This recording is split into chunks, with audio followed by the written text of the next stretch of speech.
صرف یہی نہیں، ایران امریکہ مذاکرات سے متعلق اب مسودہ بھی سامنے آ چکا ہے، جس میں کئی اہم شرائط اور اقدامات شامل کیے گئے ہیں۔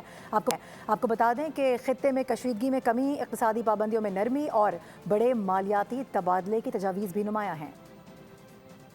مشرقی وسطی میں دیرپا امن کے لیے بڑی پیش رفت۔ مذاکرات کے مسودے میں اہم اور غیر معمولی تجاویز شامل ہیں۔ امریکی بحری ناکہ بندی کو 30 دن کے اندر ختم کرنے کی بات سامنے آئی، جو خطے میں بڑی تبدیلی کا اشارہ سمجھی جا رہی ہے۔ اس کے ساتھ ہی ایران کے تیل اور پیٹروکیمیکل برآمدات پر پابندیوں کو معطل کرنے کی شق بھی مسودے کا حصہ بتائی جا رہی ہے۔ مزید یہ کہ لبنان سمیت تمام محاذوں پر فوری اور مستقل جنگ بندی کی تجویز نے بھی توجہ حاصل کر لی۔ مسودے میں مالی اور سیاسی سطح پر بھی بڑے اقدامات کی بات کی گئی ہے۔ امریکہ اور اس کے اتحادیوں کو ایران کی تعمیر نو کے لیے کم از کم $300 ارب دینے کی تجویز شامل۔ دوسری جانب ایران کے میزائل پروگرام اور مزاحمتی گروپوں کی حمایت کو حتمی معاہدے سے باہر رکھنے کی شق بھی بتائی جا رہی ہے۔ منجمد اثاثوں کی واپسی پر بھی پیش رفت کا دعویٰ سامنے آیا ہے، جس میں مذاکرات کے دوران $24 ارب اور پیشگی طور پر $12 ارب جاری کرنے کی بات شامل ہے، اور اس پورے معاہدے کو